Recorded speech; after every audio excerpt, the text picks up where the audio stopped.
E aí pessoal, me chamo Ribeiro e eu vou fazer um resumão aqui para vocês da disciplina de patologia, né? Trazer alguns tópicos importantes para vocês, né? Eu e a Geise, nós dois somos estudantes do curso de enfermagem e a gente criou também o canal Enfermagem Digital. Vocês podem conferir tanto no Instagram quanto no YouTube. E a gente nós vamos ser facilitadores aqui, a ajudar vocês a entender alguns tópicos importantes que a gente teve ao longo desse semestre, né? Como os distúrbios, né, da circulação, que isso já foi mais recente, né? Deixa eu ver se eu acho a caneta aqui. Achei. Os distúrbios da circulação, tanto hidrodinâmica e hemodinâmica. A gente também vai tratar das características gerais do processo inflamatório agudo e crônico. E a gente também vai trazer as características das neoplasias, tanto as benignas quanto as malignas. A gente vai entender um pouquinho de cada item desse. A gente vai começar com os distúrbios da circulação hidrodinâmica e hemodinâmica, né?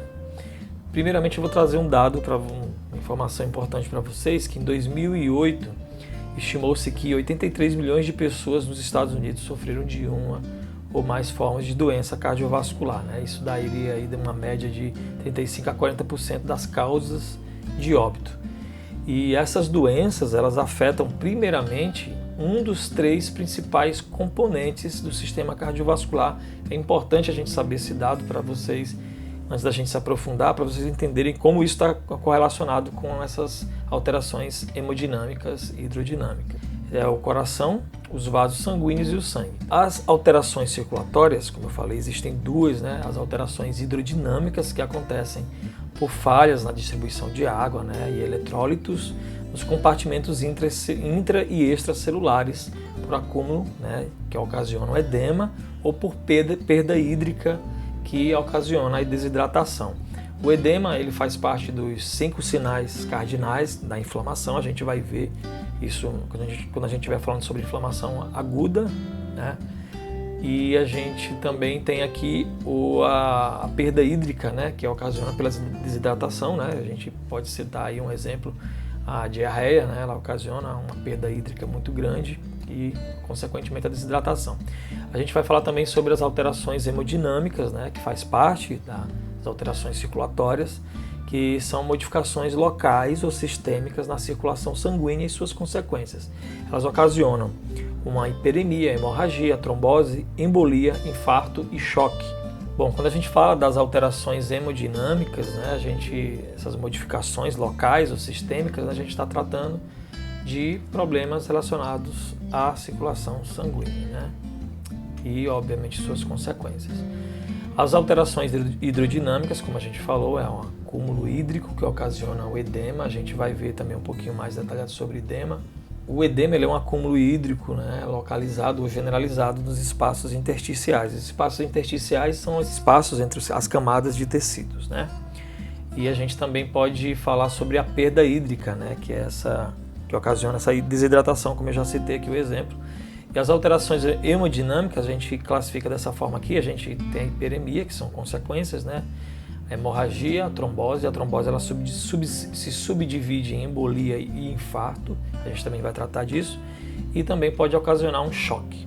O edema, faz parte dessas circulações hidrodinâmicas, né? Como eu falei, ele é um acúmulo hídrico anormal localizado ou generalizado nos espaços intersticiais dos tecidos, nas cavidades serosas, né? A gente pode avaliar o edema, né? Ele tem uma tabela de classificação. Com o polegar a gente pressiona por 5 segundos e aí o tempo que ele leva para ele retornar à forma original, o alião vai afundar um pouquinho, né? Quando você aperta, ele afunda, e por 5 segundos o tempo que ele vai voltar é que vai indicar a classificação desse edema. Eu não tenho edema nenhum. Eu falei edema, né? Eu não tenho edema nenhum. Mas, se eu apertar aqui por 5 segundos, 1, 2, 3, 4, 5, e aí o tempo que ele volta é que classifica a gravidade desse edema, tá? Então eu vou deixar uma tabelinha também aqui nesse slide para vocês poderem ver e testarem caso vocês apresentem algum tipo de edema ou pegam um paciente assim. A gente tem também a hiperemia, né? que é ou congestão vascular, que é quando você está com algum processo inflamatório, né? E aí a primeira coisa que acontece é a vasodilatação, né? Existe um aumento, né, do volume sanguíneo, né, na corrente sanguínea, por conta da inflamação, porque eles precisam que os agentes identifiquem e combatam aqueles agente invasor, agente patológico, e aí ele vai ter um aumento do fluxo sanguíneo, né, intravascular na região comprometida, né.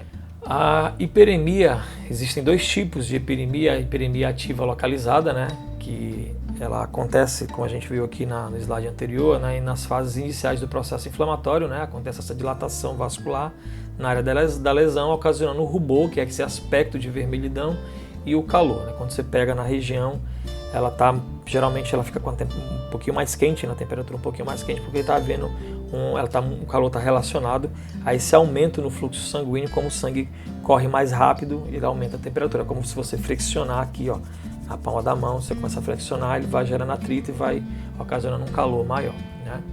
E a hiperemia ativa localizada, né, que é um exemplo que a gente pode dar como exemplo, né, os exercícios, né, que você faz para se aquecer, né, o aquecimento que você faz antes dos exercícios, né, que provoca essa vasodilatação sistêmica, né. Bom, e a gente saiu das alterações hidrodinâmicas, né, e a gente vai falar um pouquinho sobre as alterações hemodinâmicas. A gente vai tratar agora sobre as hemorragias, né, que existe a hemorragia, essa alteração hemodinâmica, né, essa perturbação hemodinâmica, ela ocorre por conta de uma liberação dos elementos sanguíneos principalmente hemácias, né, para fora da parede vascular, por ruptura do vaso sanguíneo ou passagem de hemácias pela parede vascular íntegra, com possibilidade de hemorragia podendo causar desde anemia até choque hipovolêmico, né. Choque hipovolêmico ocorre quando você tem uma grande perda de sangue, você perde uma grande quantidade de sangue.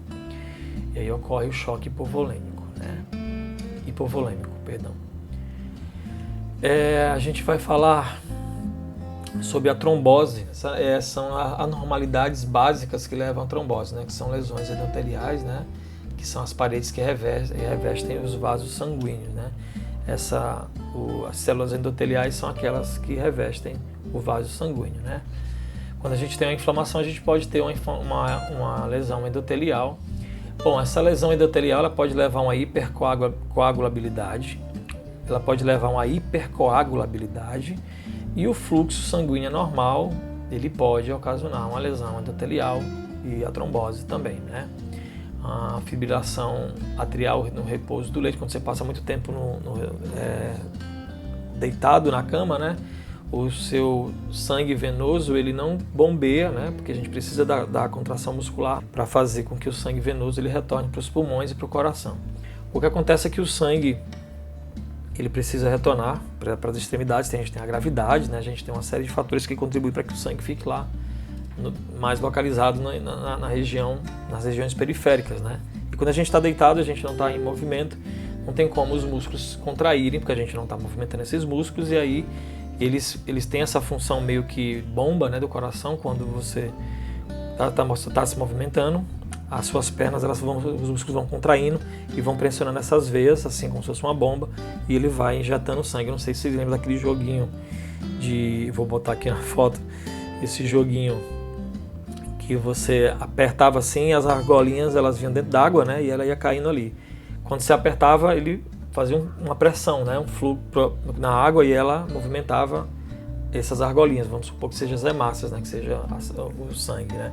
E aí agora a gente vai falar dessa lesão, né, uma é a lesão endotelial, né, que são as lesões endoteliais, elas levam à ativação plaquetária, né, que são a base quase inevitável da formação de trombo no coração e na circulação arterial, onde a grande velocidade de fluxo sanguíneo impede a formação de coágulos, trombos. Ou seja, quando você movimenta esse sangue, quando você está se movimentando, você está movimentando a circulação e você evita que aconteça essas lesões endoteliais e a ativação plaquetária, né? E a formação de trombos, né? A alteração do fluxo sanguíneo normal. A turbulência contribui para a trombose cardíaca e arterial, provocando a disfunção ou lesão endotelial, além de gerar fluxo de contracorrente com a formação de bolsas de êxtase locais. A êxtase é o principal contribuinte no desenvolvimento da trombose, que é aquela formação de coágulos nas paredes endoteliais. Hipercoagulabilidade. A hipercoagulabilidade, também chamada de trombofilia, pode ser definida, né, genericamente como qualquer distúrbio do sangue que predispõe à trombose. Quando você tem uma característica mais a coagular mais facilmente o sangue. Quando você tem, né, aquele sangue grosso, mais espesso. Anualmente, cerca de 10 milhões de novos casos de trombose são registrados no mundo e a cada 37 segundos uma pessoa morre em consequência do problema, né, desse problema de trombose. Aqui a gente vê na figura um exemplo, né, ó. Aqui é a válvula, aqui é a veia, né? Aqui o sangue está fluindo. Quando a gente se movimenta, isso aqui se contrai, os músculos contraem aqui e empurra esse sangue para cima. Quando a gente não se movimenta, a gente tem essa hipercoagulabilidade aqui, né? Uma formação plaquetária grande aqui. E aí ela pode formar esses trombos. Quando a gente tem um acúmulo de trombos muito grande, né? Quando tem um acúmulo de massa muito grande, esse trombo ele pode se desprender e com a corrente sanguínea, né, ele pode parar no coração e ocasionar aí uma embolia, né? E a gente falando de embolia, a gente que é a presença, né, dessa massa intravascular solta, né, seja ela sólida, líquida ou gasosa, né?